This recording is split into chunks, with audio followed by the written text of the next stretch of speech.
கர்த்தரும் இரட்சகரும் மீட்பருமாகிய ஆண்டவர் பரிசுத்த இயேசுவின் நாமத்தினாலே உங்களை மனதார வாழ்த்துகிறேன். உங்களை மீண்டும் அவருடைய ஜீவ வார்த்தைகள் ஊடாய் சந்திப்பதில் மிகுந்த மகிழ்ச்சி அடைகிறேன். ஆண்டவர் இயேசுராஜா தாமே உங்களை ஆசீர்வதிப்பாராக. இயேசுராஜா நாமத்தில் ஆமேன் ஆமேன். நல்ல இந்த நாளிலும் நாங்கள் நம்பிக்கையை குறித்து நாங்கள் பார்ப்போம். ஆண்டவர் இயேசுவின் மேலே நம்பிக்கை வைத்தால் நம்பிக்கை வைக்கிறவர்கள் ஒருபோதும் வெட்கப்பட்டு போவதில்லை. அவருடைய முடிவு என்னவாக இருக்கும் என்று நாங்கள் இன்றைய நாளிலும் தேவ வார்த்தைகளூடாக நாங்கள் பார்க்க போகிறோம். சங்கீதம் 65:5 வசனம் இவ்வண்ணமாய் சொல்லுகிறது: பூமியின் கடையாந்தரம் வரையும் நம்புகிறவர் என்ற அடிப்படையில் அந்த வசனத்தை பார்ப்போம். பூமியின் கடையாந்தரங்களிலும் தூரமான சமுத்திரங்களிலும் உள்ளவர்கள் எல்லாரும் நம்பும் நம்பிக்கையாக இருக்கிற எங்கள் ரட்சிப்பின் தேவனே, நீர் பயங்கரமான காரியங்களை செய்கிறதினால் எங்களுக்கு நீதி உள்ள உத்தரவருளினீர். வேதம் சொல்லுகிறது பாருங்கள், பூமியின் கடையாந்தரங்களிலும் தூரமான சமுத்திரத்தில் உள்ளவர்கள் எல்லாரும் நம்பும் நம்பிக்கையாக இருக்கிற எங்கள் ரட்சிப்பின் தேவனே. இந்த உலகத்திலே நாங்கள் அநேக நம்பிக்கை வைக்கிறோம், அநேக காரியங்களை நம்புகிறோம். ஆனால் ரட்சிப்பின் நம்பிக்கை என்பது நமக்கு மிக முக்கியவும் அவசியமாக இருக்கிறது. ரட்சிப்பு என்று சொன்னால் நம்முடைய பாவ சாபங்களிலிருந்து விடுதலை கிடைக்கிறது தான் ரட்சிப்பு என்று சொல்லுவோம். ஆகையால் தான் ஆண்டவர் இயேசு பரிசுத்தருக்கு ஒரு பேர் உலக இரட்சகர் என்ற ஒரு பேராயிருக்கிறது. இங்கே வேதம் குறிப்பிடுகிறது, எங்கள் ரட்சிப்பின் தேவனே. வானத்திலும் பூமியிலும் வேதம் சொல்லுகிறது, அநேக தேவர்கள் கர்த்தர்கள் என்று இருந்தாலும் அவைகளினால் ஒன்றினாலும் ரட்சிப்பில்லை. ஆண்டவராய் இயேசுவினால் மட்டும்தான் மனுக்குலத்துக்கு ரட்சிப்பென்று வேதம் சாட்சி கொடுக்கிறது. அது நாங்கள் சிலுவையில் அவர் செய்த தியாகத்தை பார்க்கிறோம். அவர் காலாகாலமாக அறிவிக்கப்பட்டு பூமிக்கு இரட்சகராக வந்தவர். அவர் பிறக்கும் பொழுது கொடுத்த நற்செய்தி எல்லாருக்கும் மிகுந்த சந்தோஷத்தை உண்டாக்கும் நற்செய்தி என்று கொடுக்கப்பட்டது. எல்லாருக்கும் மிகுந்த நற்செய்தி, சந்தோஷம் உண்டாக்கும் நற்செய்தி என்று சொன்னால் இந்த ரட்சிப்பு தான்.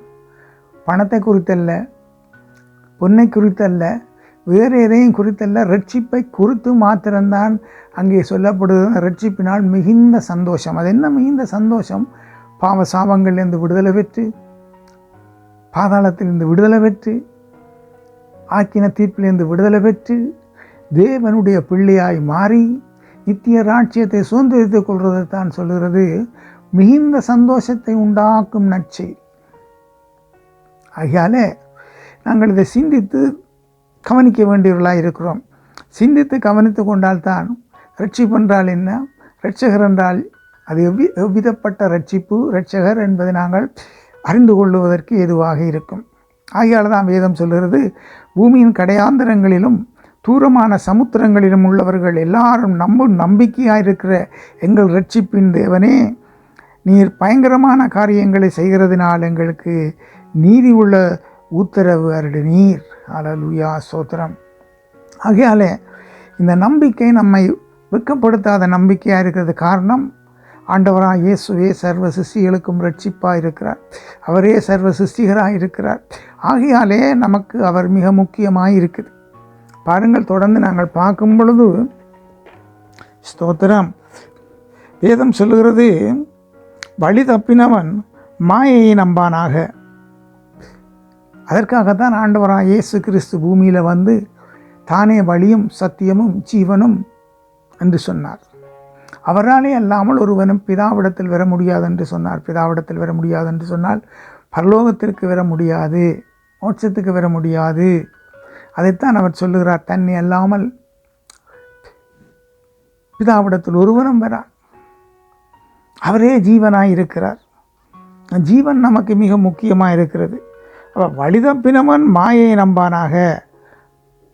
ஆண்டவராக இயேசு கிறிஸ்துவின் வழியை விட்டு விலகி வேறு எதையும் உலகத்தில் நாங்கள் நம்பினால் அது நமக்கு மாயையாகவே முடிந்துவிடும். அது வேதம் சொல்லுகிறது. யோபுவின் புஸ்தகத்திலே 15ஆம் அதிகாரம் 31வது வசனம் இவ்வண்ணமாய் சொல்லுகிறது. நாங்கள் அதை வாசிக்கும் பொழுது, வழி தப்பினவன் மாயையை நம்பானாக, நம்பினால் மாயையே அவன் பலனாயிருக்கும். அவன் மாயை இல்லாத ஆண்டவராய் இயேசு கிறிஸ்துவை நாங்கள் ஏற்றுக்கொள்ளும் பொழுது மாயையான கிரியிலிருந்து விடுதலையாக்கப்பட்டு நித்திய வாழ்வுக்கான பாதையிலே நாங்கள் நடத்தப்படுகிறோம். ஆகையால் தான் வேதம் சொல்லுது, வழிதப்பினவன் மாயை நம்பானாக. ஆண்டவராக இயேசு கிறிஸ்து சொல்கிறார், விழுந்தவன் எழும்புறதில்லையோ, வழிதப்பி போனவன் மீண்டும் பெறுகிறதில்லையோ என்று கேட்கிறதை நாங்கள் பார்க்கிறோம். அவர் இரட்சகராக இருக்கிறபடியால் தம்மிடத்தில் மனம் திரும்பும்படி சொல்லுகிறார். பாருங்கள், எரேமியாவின் புஸ்தகம் 6ஆம் அதிகாரம் 16வது வசனம் சொல்லுகிறது, வழிகளிலே நின்று பூர்வ பாதைகள் எவை என்று கேட்டு விசாரித்து நல்ல வழியே எங்கே என்று பார்த்து அதிலே நடவுங்கள், அப்பொழுது உங்கள் ஆத்துமாவுக்கு இளைப்பாறுதல் கிடைக்கும் என்று கர்த்தர் சொல்லுகிறார். அவர்களோ நாங்கள் அதிலே நடக்க மாட்டோம் என்கிறார்கள். ஆண்டவர் சொல்கிறார், உங்களோட பாதைகளிலே நில்லுங்கள், உங்கள் வழிகளிலே நில்லுங்கள், கேட்டு விசாரியுங்கள், கேட்டு விசாரித்து நல்ல வழி எங்கே என்று பாருங்கள், பரலோகத்துக்கு போகிற வழி எங்கே என்று கேட்டு விசாரியுங்கள், மோட்சத்துக்கு போகிற வழி என்பதை யார் என்பதை கேட்டு விசாரியுங்கள், பூர்வ காலங்களை ஆராய்ந்து பாருங்கள், வரலாறுகளை ஆராய்ந்து பாருங்கள், சரித்திரங்களை ஆராய்ந்து பாருங்கள். ஆராய்ந்து பார்த்து ஆண்டவரே சொல்கிறார், எது வழி நல்ல வழி என்று நீங்கள் அதை கேட்டு விசாரித்து நல்ல வழி எங்கே என்று பார்த்து நடவுங்கள். உலகத்தில் அநேக வழிகள் உண்டு. ஆகையால் தான் ஆண்டவராக இயேசு தானே வழியும் சத்தியமும் ஜீவனுமாயிருக்கிறேன், அதோடு உயிர்த்தெழுதலுமாய் இருக்கிறேன் என்று சொன்னார். அவர் எல்லாம் ஒருவனும் பிதாவிடத்தில் பெற முடியாதென்று ஆகையால் தான் அவர் சொன்னார். ஆனபடினாலே நாங்கள் இதை பார்த்து ஆராய்ந்து நாங்கள் மனம் திரும்ப வேண்டியதாக இருக்கிறோம். இந்த நம்பிக்கை குறித்து நாங்கள் பார்க்கும் பொழுது பாருங்கள், சோத்திரம், வழிதப்பி போனவன் மாயை நம்பானாக. அடுத்ததாக யோபு சொல்லுகிறார், அவர் தன்னை தேவன் கொன்று போட்டாலும் அவர் மேலேயே நம்பிக்கையாக இருப்பேன் என்று சொல்லுகிறார். ஆகையால் தான் யோபுவின் புஸ்தகத்தில் பார்க்கிறோம், மாயக்காரன் பொருளை தேடி வைத்திருந்தாலும் தேவன் அவன் ஆத்மாவை எடுத்துக்கொள்ளும் பொழுது அவன் நம்பிக்கை என்ன? எங்களோட சரீரத்தை விட்டு எங்களோட ஆத்மா போகும் பொழுது, எங்களோட ஜீவாத்மா போகும் பொழுது அந்த நம்பிக்கை என்ன? ஆரங்களிலிருந்து காப்பாற்றக்கூடும் ஆண்டவராக இயேசு மட்டும்தான். அவர் தான் வழியாக இருக்கிறார். அதனால தான் யோபு சொல்லுகிறார், மாயக்காரன் பொருளை தேடி வைத்திருந்தாலும் தேவன் அவன் ஆத்மாவை எடுத்துக்கொள்ளும் பொழுது அவன் நம்பிக்கை என்ன? ஆண்டவராக இயேசு இந்த பூமிக்கு வந்து எங்களுக்கு ஒரு நம்பிக்கையை தந்திருக்கிறார். சிலுவையிலே தாம் எல்லாவற்றையும் நம்முடைய ரட்சிப்புக்காக செய்து முடித்து பூமியின் கடையாந்திரம் வரையும் உள்ள யாவரும் அவரை நம்பும்படியாக, ரட்சிப்பின் தேவனாக அந்த ரட்சிப்பை நம்பும்படியாக நமக்காக யாவற்றையும் செய்து முடித்திட்டார் சிலுவையிலே. ஆகையால் தான் சிலுவையிலே சொன்னார், அவர் மரிக்கும் பொழுது முதல் சொன்னார் கடைசி வார்த்தை, எல்லாம் முடிந்தது, எல்லாம் முடிந்தது என்று சொல்லி தன் தலையை சாய்த்து ஆவியை விட்டார். அங்கே மரணத்தை வெல்லுறதை பார்க்கிறோம். அவர் தலையை சாய்த்து ஆவியை விட்டார் என்று பார்க்கிறோம்.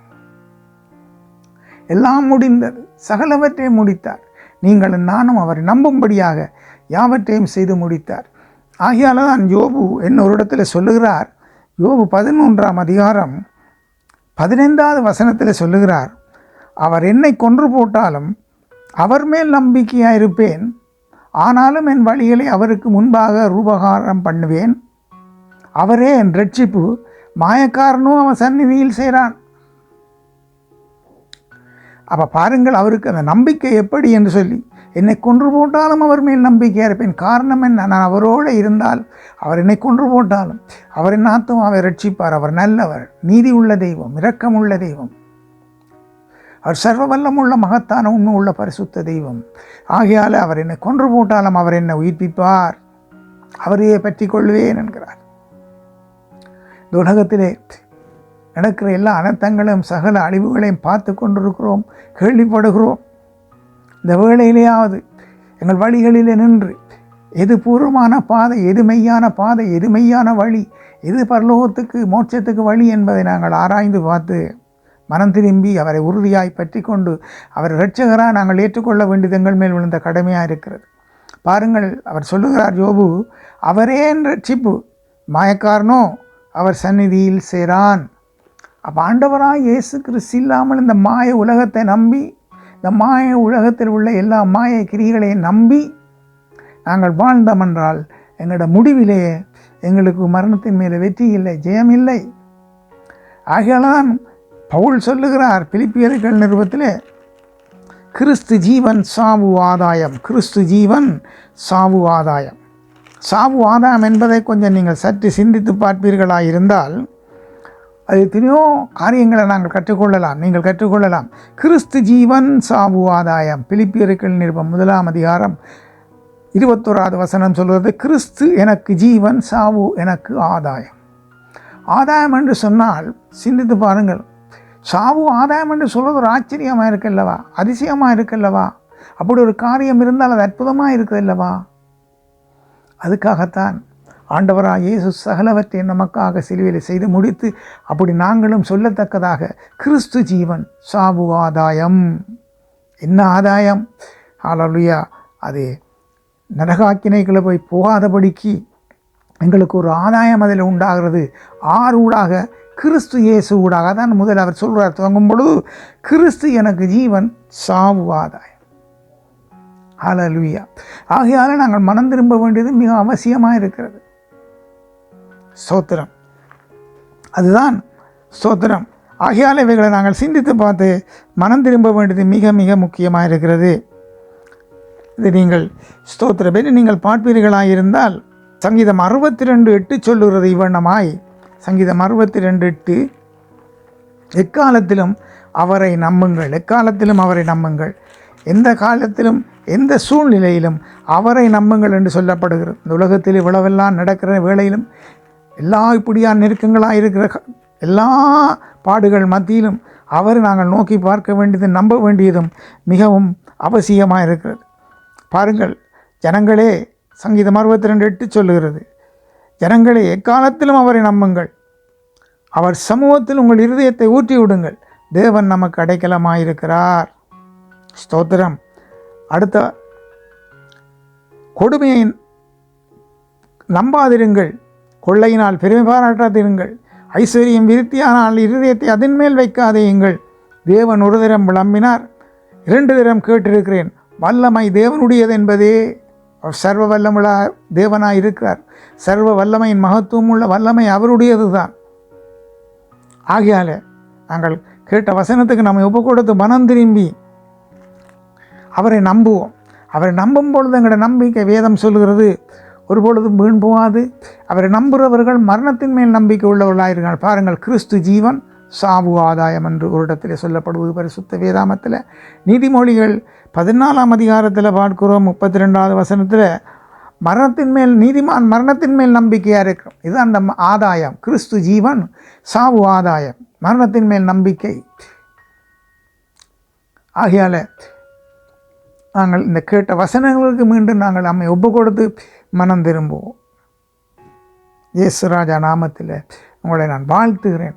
ஆண்டவரே, பிதாவே, இந்த வேளையிலும் கொடுத்த உங்களோட வார்த்தைகள் எல்லாவற்றையும் ஆண்டவரே தகப்பனே எல்லாரும் கேட்டு உணர்வடைந்து மனம் திரும்ப நல்ல உணர்வை நீங்கள் கட்டளிட வேண்டுமா செபிக்கிறேன். சகலரையும் ரட்சித்துக் கொள்வீர்களாக. ஆண்டவரே தகப்பனே, பூமியின் குடிகள் எல்லை எங்கும் உள்ளவர்களே, உங்களை நோக்கி பாருங்கள், அப்பொழுது ரட்சிக்கப்படுங்கள் என்று சொன்னீங்களே. நீங்கள் இழுத்துக்கொள்ளாவிட்டால் யாரும் பெற முடியாதப்பா. சகலரையும் இழுத்துக்கொள்ளுங்க, ரட்சியுங்க ஆண்டவரே. நரகாக்கிலேருந்து எங்களுக்கு விடுதலை தெரிவீர்களாக, கிருபை செய்வீர்களாக. அங்களும் ஆண்டவரே உங்களை நோக்கி நம்பி, ஆண்டவரே கிறிஸ்து ஜீவன், சாவு ஆதாயம் என்று சொல்லவும், எங்களோட மரணத்தின் மேல் நம்பிக்கையாக இருக்கவும், மரணத்தின் மேல் ஜெயமெடுக்கவும் எங்களுக்கு உதவி செய்யுங்க, வழி நடத்துங்கப்பா. உங்களோட அதிசய நாமம், அற்புத நாமம், ஆச்சரியமான நாமம் மகிமைப்படட்டும். இயேசு நாமம் உயரட்டும். வழி நடத்துங்க. கிறிஸ்து இயேசு ராஜா நாமத்தில் நல்ல பிதாவே. ஆமேன், ஆமேன்.